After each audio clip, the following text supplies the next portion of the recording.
Prime Minister of the Republic of Haiti, I am reminded of a commitment made before the world. Last year, at the United Nations General Assembly, I pledged that Kenya would lead the international response to Haiti's urgent call for support in restoring safety and security for the Haitian people. I urged then the UN General Assembly to establish a framework to enable this vital mission to be undertaken. On 2nd of October last year, that framework was realized when the Security Council authorized the deployment of the multinational security support mission to Haiti. Kenya immediately answered this call. On 24th June this year, I had the honor of flagging of the first contingent of Kenyan officers, followed by a second deployment shortly thereafter, bringing the current total deployment to nearly 400 security officers. Already, this mission is showing positive results, restoring hope, and providing a glimpse of stability that lies ahead. Our meeting today marks a significant step as we reaffirm our commitment to peace, progress, and partnership. I am pleased to announce that an additional 600 Kenyan police officers are completing their pre-deployment training and will be ready for duty next month. Our officers are working closely with the Haitian National Police to restore order, protect critical infrastructure, and create safe spaces where Haitians can thrive. In collaboration, they have already recaptured key sites: the General Hospital, the National Palace, and other critical infrastructure. This process stands stark in contrast to the uncertainty that once prevailed around any meaningful deployment in Haiti. I commend the demonstrated professionalism of the MSS and urge them to remain steadfast in discharging their responsibilities. The conduct of MSS is a testament to the integrity of Kenya's security deployment within the country and around the world, which I am certain is one of the reasons Kenya was yesterday elected to serve at the UN Human Rights Council for the period 2025 to 2027. When I visited the Multinational Security Support Mission in Port-au-Prince on September 21st this year, the commander and his Haitian counterpart spoke of the positive momentum that has weakened the stronghold of gangs over the country and generated optimism for better days ahead in Haiti. Today, with Prime Minister, we discussed ways to sustain and build on this momentum, and this is the battle that we can win if our friends stand resolute in solidarity with Haiti. The conversation I've had this morning with Prime Minister Cornell paints a brighter future, because between me and him and our security people, we believe the situation in Haiti is winnable. And we are asking the international community to match their commitment, their pledges, with the necessary action for us to be able to complete the task ahead of us. Kenya and Haiti, therefore, stand united in calling on the international community to urgently rally behind this mission. And the operation word here is urgently. We have a window of success that is evident from the operations that have been carried out already. And without wasting time, when resources are made available, there will be demonstrable progress on securing critical infrastructure, critical spaces for people to return to their homes. I must congratulate the President of El Salvador, who a few days ago signed into this program and is providing critical support. I will be speaking to him later for us to build a bigger collaboration with Bahamas, CARICOM, Canada, and of course the US in driving this multinational security support mission towards the intended mission that we all set out to achieve.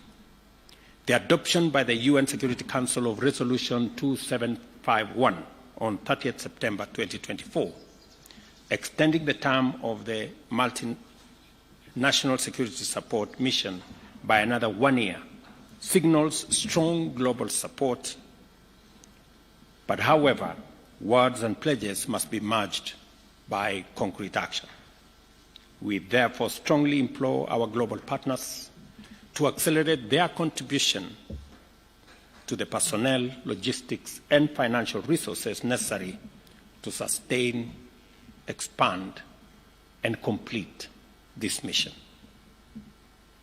Beyond security, we have also identified areas for collaboration in trade, tourism, cultural exchange, and to achieve lasting change, we must invest in economic growth and social connectivity.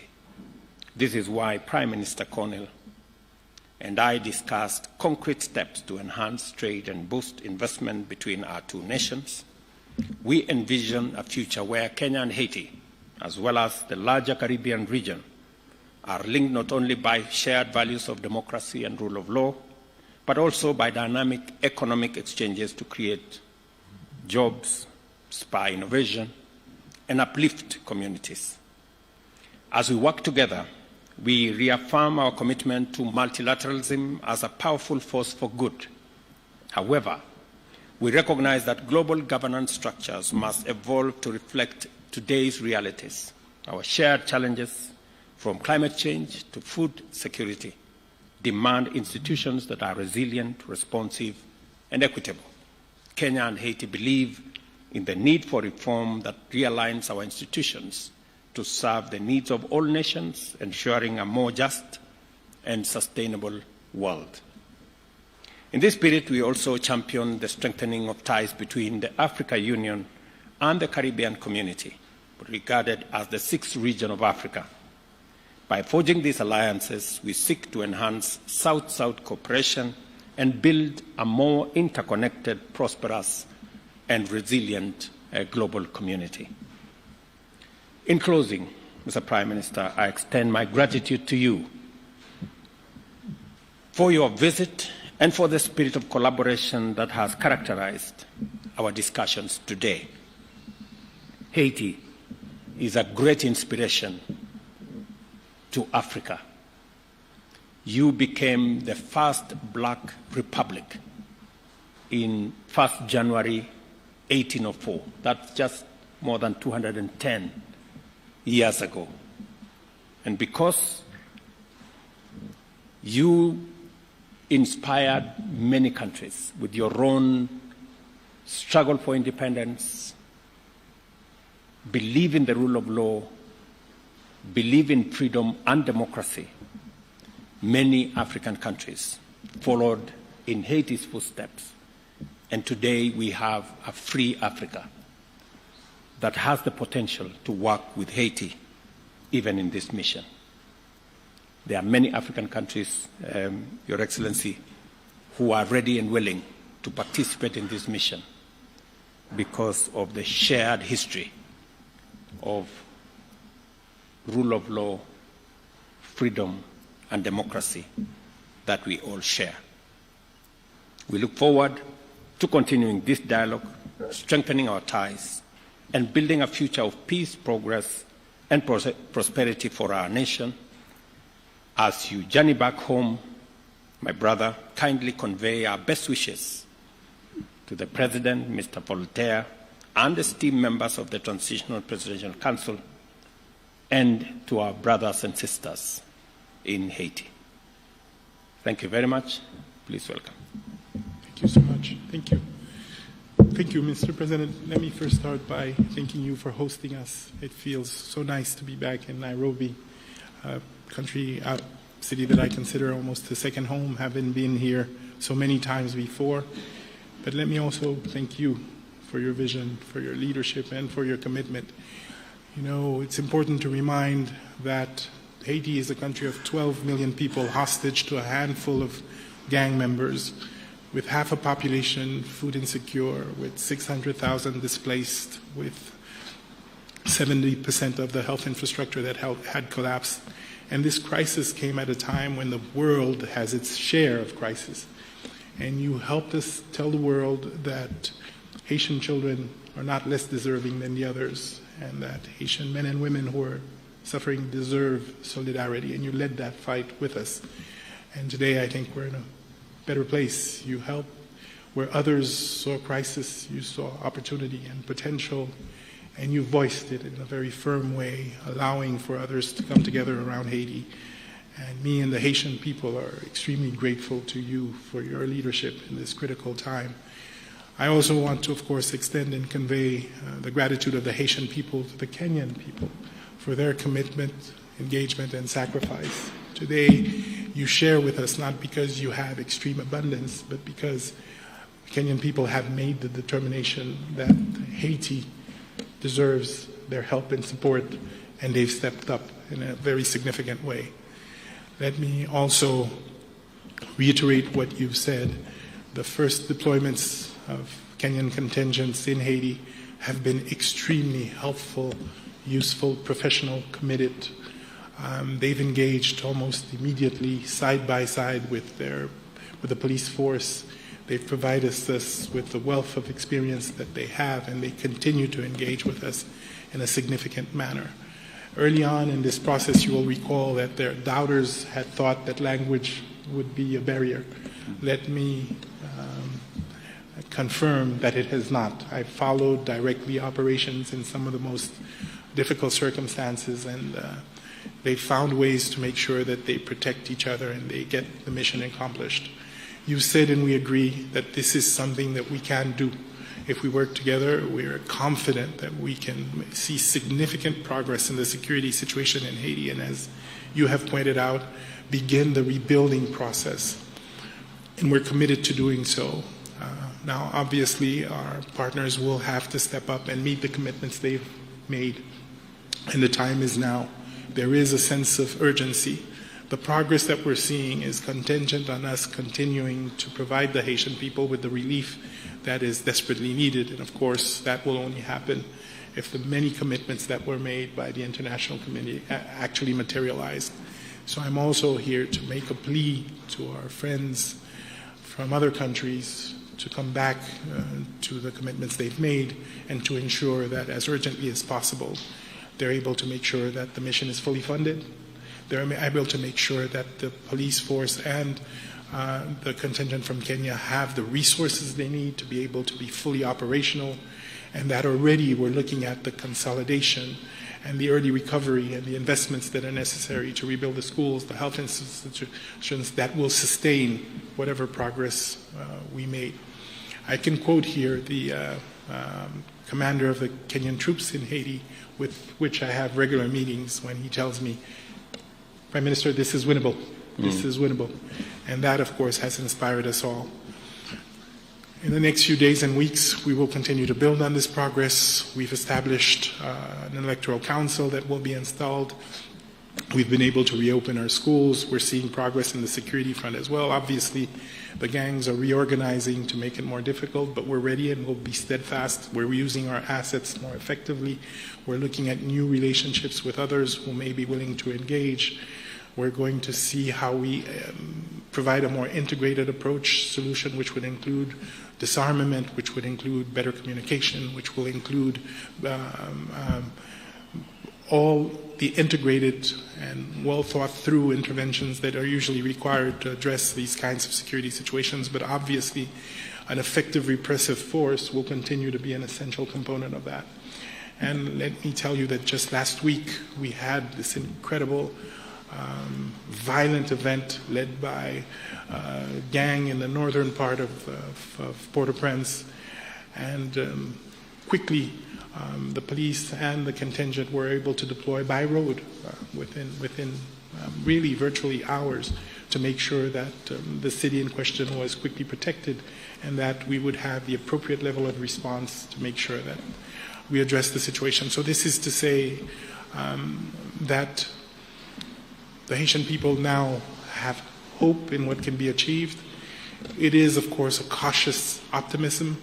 They will expect us to do more, and they deserve more. They've suffered now for months. Hundreds of thousands still cannot go home. The infrastructure needs to be rebuilt very quickly, but they trust that the government and its partners are doing the right things, and of course, with the presence of the force, they can start to see a light at the end of the tunnel, and that I think we need to build on as quickly as possible. So again, thank you, Excellency, and please do convey through you our gratitude to the Kenyan people for that act of solidarity, and I can tell you that it will not be lost. Thank you very much. With your permission, we'll take a few questions. Members of the press, if we may start with your name, the media house you represent, and then let's stick to one question so that we may open up for more. We'll start with Joy from Al Jazeera, then we'll follow suit. Joy from Al Jazeera. Thank you very much, Prime Minister and Your Excellency, President Ruto. Our question is in regards to the latest attack and what has been done to safeguard the Kenyan officials who are assisting in the mission. And question number two is, it's actually an opinion where I feel like the partners, international partners, have delayed the funds, and there's fear that the mission could be stalling. Is that correct to assume?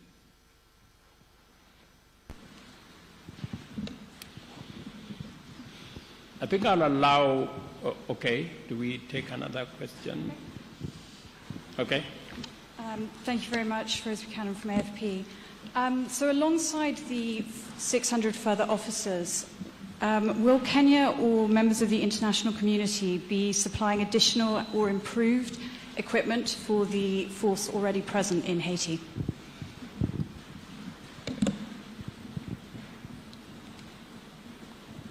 Okay, you can take those ones first. Or thank you very much. I think I will allow Prime Minister to respond to the first question because he has the latest information on the attack that, and as you've heard him speak to it, the response was the fastest that could have been assembled in a long time. As we talk, both the Haitian police, who are doing a wonderful job, alongside our multinational security support mission of officers from Kenya, are already in that region. I'm informed that it's a region 2 hours drive from Port-au-Prince, a region that for a very long time has been held hostage by criminals and gangs. But today we have a foothold and a footprint of both the Asian police and the Kenyan contingent in that place. As to your question as to what is being done, I think everything is being done to make sure that we minimize casualties of both our security men and civilians, even as we deal with the criminals. And on the question from FP on what additional is being done. Prime Minister just came out of UAE, who have committed to support this mission. El Salvador, as I told you, on the 3rd, which is just a week ago, also signed in to provide capabilities for the support for the multinational security mission. There are other consultations that are going on. Additional equipment have been provided. Additional air support has been provided thanks to Prime Minister's goodwill and coordination. So there is a lot more that is happening. Yes, we can do more, and the partners need to step up. That is correct. We have commitments that have been made by our global partners, and it is my position, alongside that of Prime Minister here, that every partner should, this is the moment to step up, and this is the moment to provide that critical support for us to be able to undertake the exercise at hand. Prime Minister. Thank you, Mr. President. I think you've covered it extremely well. A few days ago, a ruthless gang murdered and assassinated over 70 people, including men, women, and children, northern part of Haiti, which was a senseless crime. And as I said, within hours, we were able to not only deploy, but this time we were able to deploy significant numbers by road, which we hadn't been able to do. But second, and even more important, we're able to deploy and stay. So this is no longer a reactive, temporary mission. It has become a mission to the end, to make sure that we can actually regain a level of safety that's acceptable in the region. Now, there's still a lot going on, and I don't want to by any means describe this as being done or easy, but the work is being done house by house, neighborhood by neighborhood, to ensure that these people, the people of the Artemonite region, can once and for all find peace. And I think the President has rightly stated that every operation is well thought through with the Kenyan team on the ground and the police force to ensure the greatest amount of security for the troops that will engage in these different combats. Now, obviously, this always comes with a level of risk, but we're confident that we do everything we can every time to make sure that we're protected. And as I think, as the President has mentioned, coming out of New York, we had very constructive meetings with several partners. We're seeing new engagements. The EU, for example, has doubled its commitment. We're seeing new partners come in and make new commitments. We're talking to Brazil as well, Mexico as well. As was stated, Salvador has recently, on the 3rd of October, recommitted. But you're right, we would like to see a quicker response. We would like to see more commitment, and we're going to continue to push for it. Okay. We can take a bunch of 2 more questions, then after that we can wind up to the questions. All right, my name is Nick Mudimba from CGTN Africa, China Global Television Network. The first question is, what's the situation with the motivation of the Kenyan police units in terms of their payments? Reports coming in from Haiti say they haven't been paid yet. And of course, they have families back at home depending on them. And of course, they're looking forward for their people to come back home. Second question, redeployment training. What have the current officers learned in Haiti that are actually instilling the same ideologies, survival tactics to the current ones yet to travel to Haiti? And also, which units are these that are actually joining the others in Haiti? Thank you. Your Excellencies, my name is Melita Oletenges for Citizen TV. My question is in regards to President William Ruto speaking about asking the international community to honor their pledges and match them with actions. Perhaps is there a setback for human resources, especially in the MSS, when you're saying that we are working leaner in terms of resources? Has there been a setback in terms of remunerating the operatives on ground? Thank you. Your Excellency, my name is Nyaboga Kiage from Nation Media Group. My question is, for the longest time, people in Haiti have been claiming that the Kenyan officers do not leave their camp. How true is that? Thank you. Thank you very much. I think all those questions you've asked are interconnected in some way. There is information that I can provide to you on matter security, but to a certain extent. It's not necessary for us to tell you which units are participating in this operation, because those are security matters.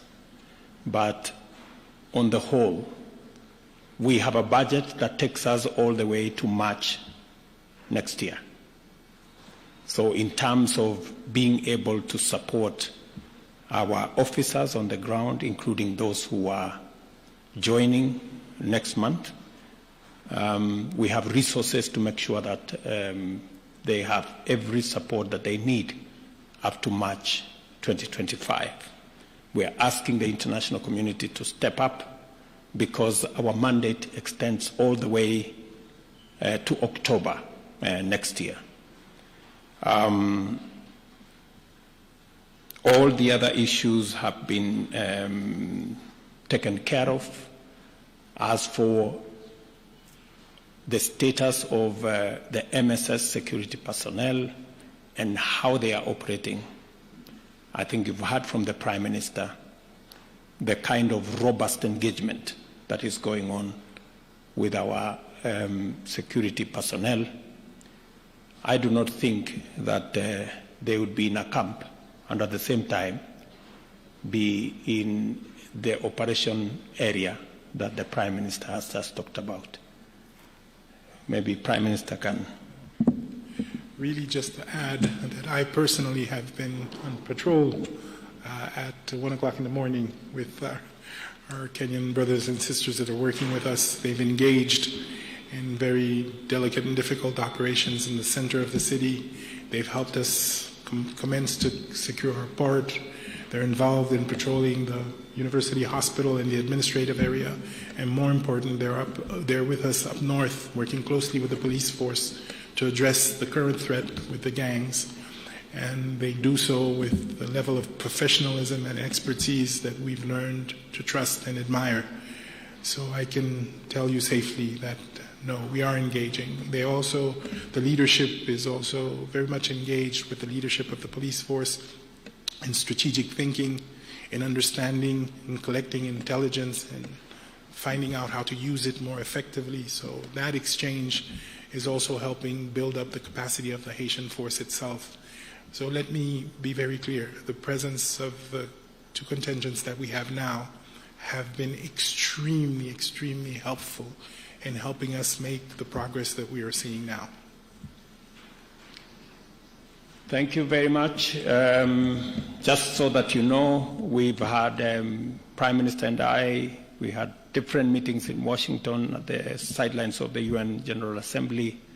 I had engagement with Secretary Blinken, and they have also committed to provide more capabilities in terms of transport and other facilities that would help us move forward. I must commend Prime Minister that 11 days ago, schools were opened in Haiti after a very long time. That's an act of courage, and we intend to provide support and ask the international community to come along with us, because there will be requirements for rebuilding some of the schools, rebuilding some of the hospitals and other facilities for the people of Haiti to begin to regain normalcy in their lives. And that additional support, aside from the security personnel and the stability and peace that we are pursuing, will be necessary to carry the community along with the social infrastructure that will help stabilize the country, create hope, and move people to the next level. So otherwise, thank you very much, and thank you for coming for the press conference. Asante sana. Thank you, Your Excellencies. That brings us to the end of this press briefing. We shall allow the Excellencies to retreat as we'll be guided on our next steps from here.